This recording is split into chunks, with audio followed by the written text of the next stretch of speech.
Hey guys, welcome back. Today we're taking a look at the EMD GP20 from Broadway Limited, and we've got a few different schemes to show you. As I'm unboxing this, I want to go over a little change of scenery that you probably see. Not the best setup in the world, but we are hauling rear end on the layout. There is over 1,000 square feet of bench work already completed, with just a little bit left.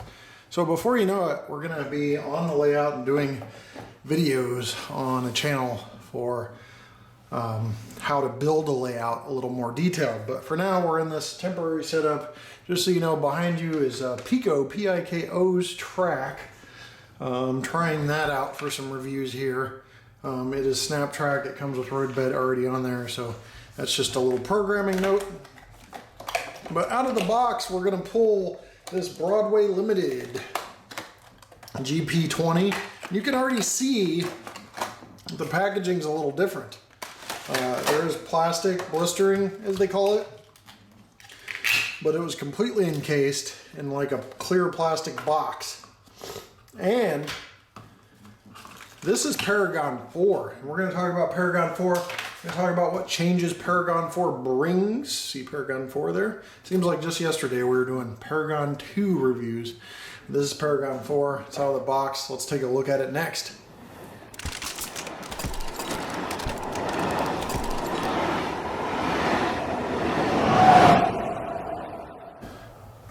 All right, when you pull it out of the box, it does have a bunch of packing protecting the handrails. One thing I do notice about this, it seems like a little thinner handrails than I've seen before on Broadway Limited. I could be wrong.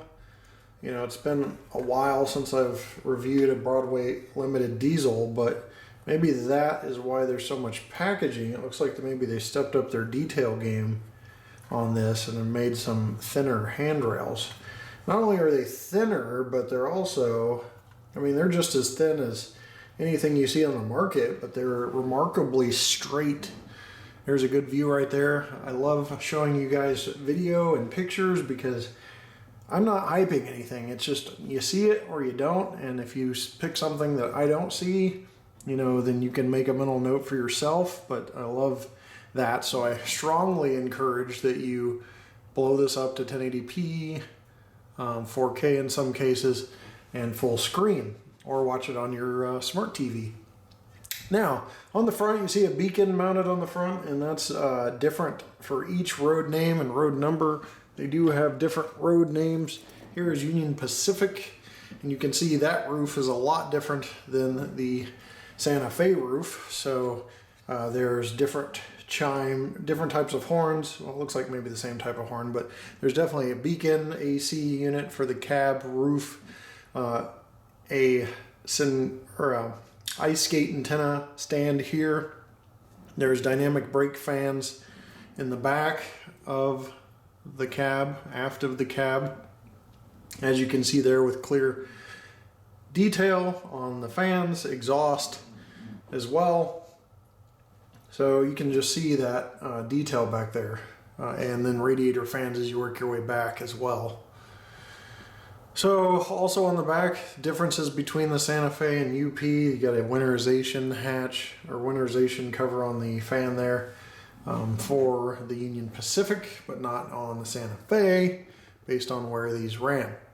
So let's go back to the front and look at some of more detail on the Santa Fe, because I don't want this to be a comparison video as much as I want it to be a detail video. So we got kind of a funky angle due to where we're dealing with here, but you can see these compartments here are three-dimensional. They sit out from the body of the locomotive. Santa Fe is on the side, that's clear. You've got nice compartments along there that's molded in nicely. That handrail looks great. There's fuel shutoff detail along the side, as you can see there, and an air reservoir tank above it, along with some of this other detail, small lettering, warning placards along the side. Truck detail is pretty nice as well. Steps up to the cab nose, or the nose of the locomotive, or see-through detailed steps. You've got Safety treaded walkways, an MU stand on the front. Right here, oops, just out of view here. MU stand on the front, drop step that's fixed in position up front. Separately applied grabs on the nose, LED lights, cab window sunshades. There's a cab figure on the other side of this locomotive. 3013 is prominent there. You can also see a little wind deflector there as well, or that might actually be a mirror, not a wind deflector there. So more fuel tank shut off here, more detail along the edge. Shows you kind of the back of this as well. You've got the manual, the old style handbrake is back here. On the back, it's a crank handbrake, just goes up and down. This was the era before the circular ones. And you've got tail lights. It looks like class lights on here as well. So that is about the size of the detail on the locomotive. I know I'm missing a lot, but we have a lot to cover. So hopefully your eyes are able to catch what you wanted to see, or pause it so you can see it yourself. Quick view of the underside. You can see the speaker there with a little protection so that metal doesn't attach itself to your speaker itself. All right, let's talk about Paragon 4 for a quick second. Paragon 4 is a more updated, robust decoder. It has a capacitor inside. We'll try to test that if we have time. Functions are still maxed out at 28 functions. You've got bell, horn, all this stuff. We'll go over some of it. It still works with the Rolling Thunder subwoofer system, so you can still get that trackside bass experience. If you haven't looked into that, look into that. It's a really cool accessory that helps really get you into the modeling spirit. So with that said, we're going to start up this locomotive. I know we're at a funky kind of view of this right now. That's why I wanted to do the 360 a little more detailed. But F9 is the startup sequence.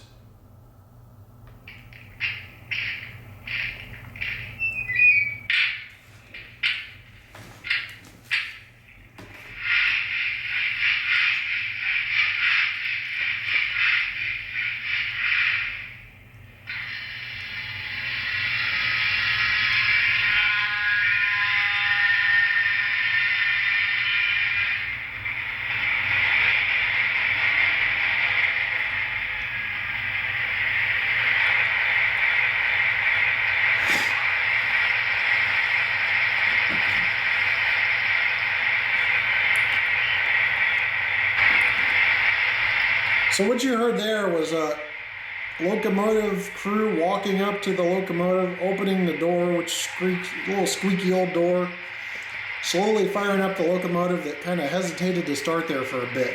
I'm going to get a little closer here.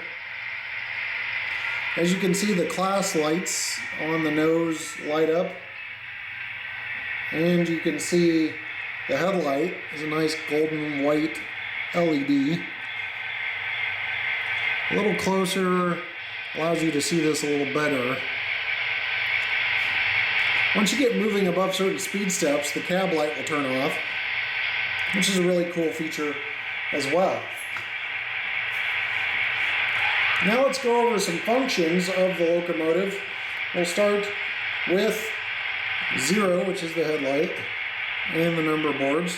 1 is the bell.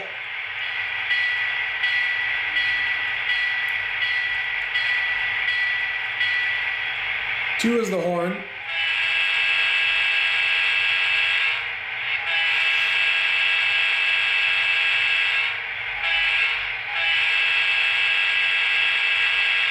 This Paragon 4 decoder is really responsive. I just did that grade crossing sequence for you, but you know, a real short hit of F2 will make the horn really short. F3 is a rear light on and off, so you can actually control rear light independently. It says on here, if equipped. F4 is front and rear marker lights. F5 is front and rear number boards. I think we have some sounds going on here. Mute was accidentally hit.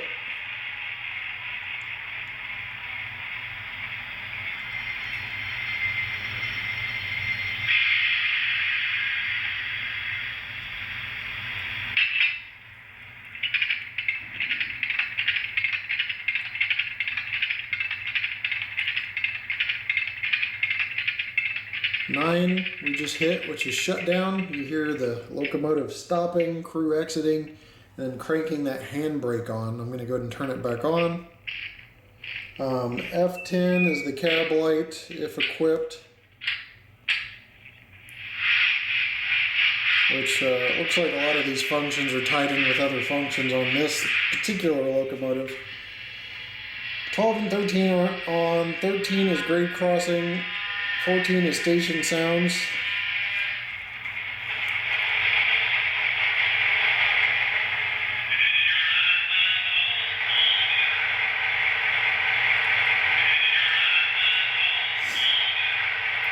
'15 is yard chatter.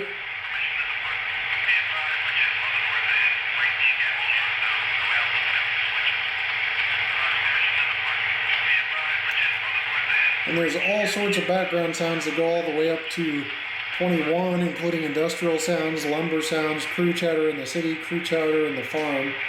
You can also still record and playback macro, which is what was on the previous versions of Paragon, which means I can record a horn sequence and then play it back to where it automatically does that every so often. Speed changes, all that stuff it records. So there's a quick look at some of the features of the locomotive. I'm not sure on the beacon light, on which function lights that up, or if it lights up. See, it looks like 24 may have some functionality on lighting, but I'm not seeing it, so I'm not sure if that's operable or not. Looks like 24 is marker lights there.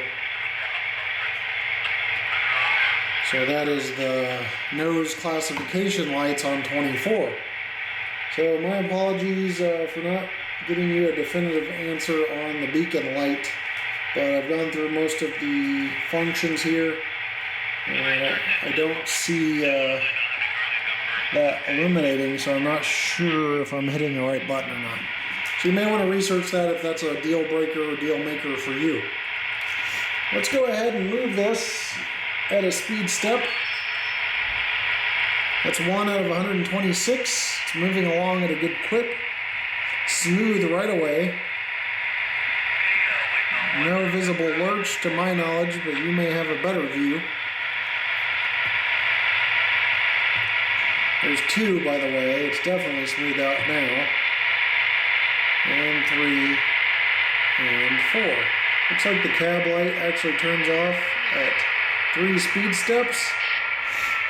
I will try to get that to occur on the way back as we test the reverse motion of this locomotive. 1. There's 2 speed steps. There's the cab light going off. There's 3. It's pretty cool, you know, it's like the crew is ready to leave and they're turning off the lights so they can see everything around the locomotive a little better. I'm going to go ahead and just start up the UP version here by simply moving it. That's a faster way to start the locomotive. There's that horn, and we'll do the alternate horn on F22.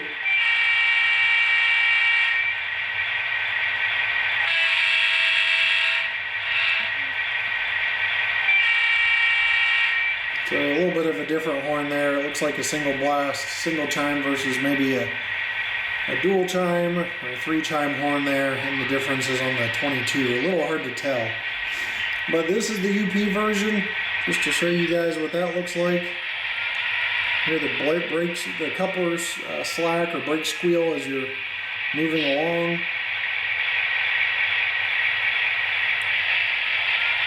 You see that cab light go out almost instantly because I went right up to speed step 5.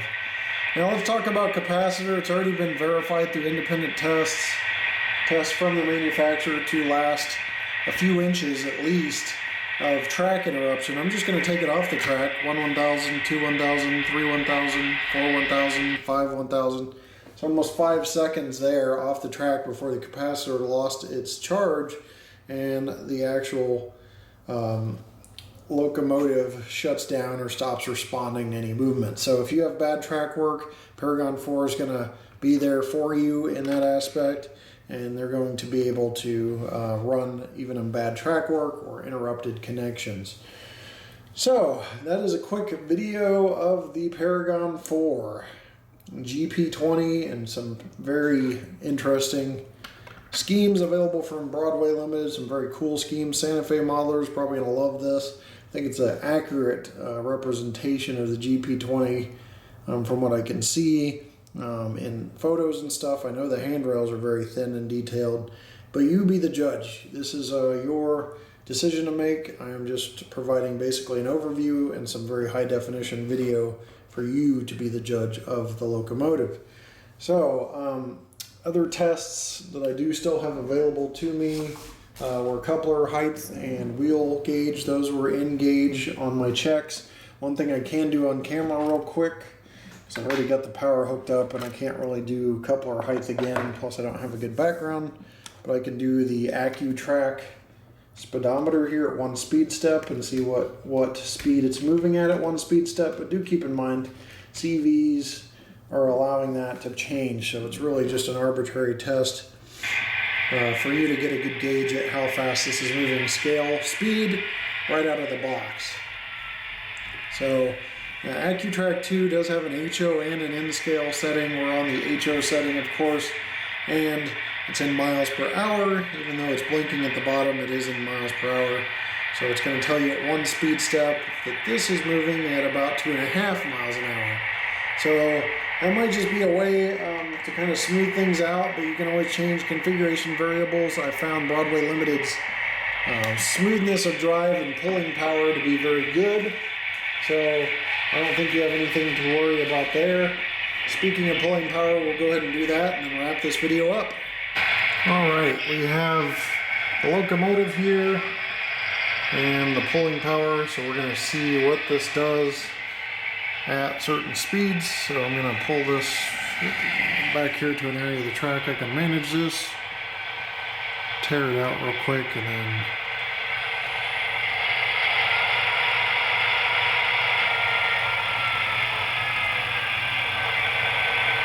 so I'm going to get this cranked up here, looking like 1.9, so about 30-40 cars.